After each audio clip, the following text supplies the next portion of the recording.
ทัสเมเนียแหละเนาะคือขี่ยนต์มาประมาณชั่วโมงครึ่งเนี่ยแหละกับบ่ไกลหลายมันเป็นบ้านนอกนึงแถวนี้คนที่มาต้องแบบใจต้องมักธรรมชาติอะไรจังมาลินได้ตัวเองก็ยังมาเห็นว่ามีอย่างแน่ก็เลยว่าก็โอเคเท่าที่เห็นตอนนี้ก็มีแต่ป่าไม้ป่าดงดิบเลยขนาดบ่อนตัวอยู่ยังขี่ขับรถเข้ามาจากหอมเนาะแผนที่ก็ยังบ่มีแมปของ Google ก็ยังบอกทิศทางอันนั้นมันหอมที่โตขี่รถเ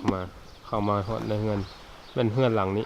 อันนี้มันเฮือนที่โตเสาอยู่เนาะ100 เสาได้เฮือนหมดทางหลังเลยแบบกับบททางหลังดอกบ่ได้สันเทิงได้หมดสันลุ่มอันนี้มันรถที่โตเสามาโคตรแพงมื้อละ$100เนาะค่ารถแพงกว่าบ่นอนอีกเดี๋ยวสิพาไปเบิ่งเฮือนเนาะมีที่เด็ดอันนึงมีเซอร์ไพรส์เจ้าของเฮือนเซอร์ไพรส์ก็คือว่าเวลคัมแสงตะวันน่าประทับใจไปขอในเฮือนมาเลย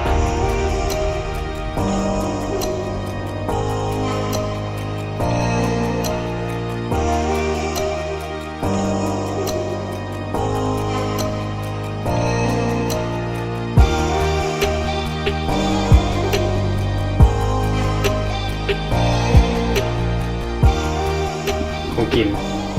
กินฟรีมาทุกอย่างก่อนเลย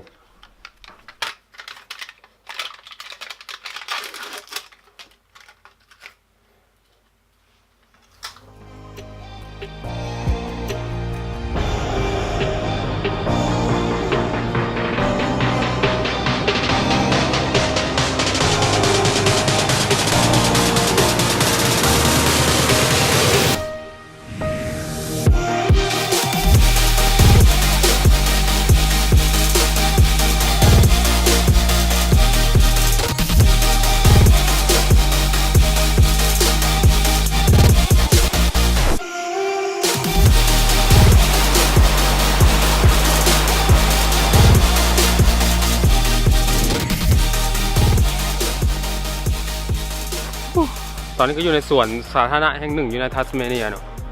มีอย่างหลายอย่างที่น่าสนใจอยู่นะมีสระน้ำอยู่กลางอยู่ในกลางเดินหญ้าเลย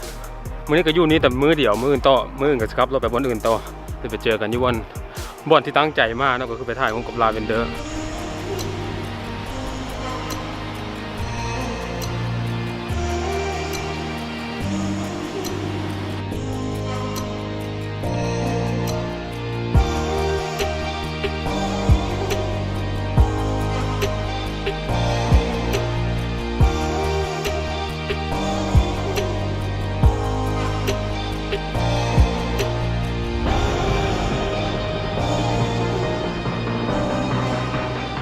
หลังจากมาฮอนนี่ก็เห็นป้ายห้ามบินโดรนเนาะเพราะฉะนั้นตัวสิบุบิน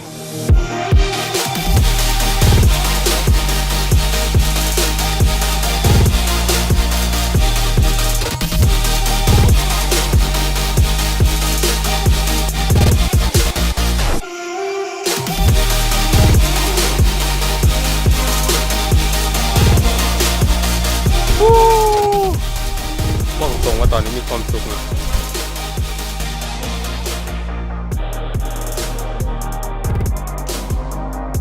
ขับรถอ้อมทัสเมเนียเลยเนาะ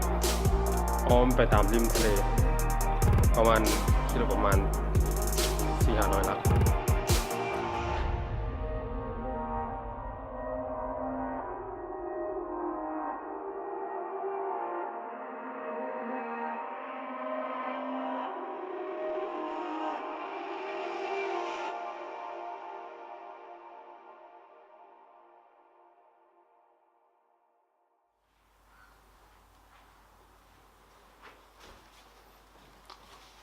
อันนี้มันเฮือนหลังที่3ที่พวกโตมาอยู่แล้วก็เป็นหลังสุดท้ายที่จะมาอยู่พอต่อจากนี้ไปมันตัวต้องกลับไปชุดนี้แล้วก็ไปเริ่มทุกอย่างใหม่อยู่พุ่นแม่งต้องกลับไปเฮ็ดเวียกกลับไปเฮียนละก็มื้อนี้ก็มื้อสุดท้ายก็เศร้าๆหน่อยนึงสิ่งที่ต้องคิดว่าแย่ที่สุดสำหรับการเดินทางก็คือว่าความคิดที่ว่ามื้อใดมื้อหนึ่งความสุขนี้มันสิจบลงไป แล้วจะออกไปซื้อของกินมาเฮ็ดกินในห้องก็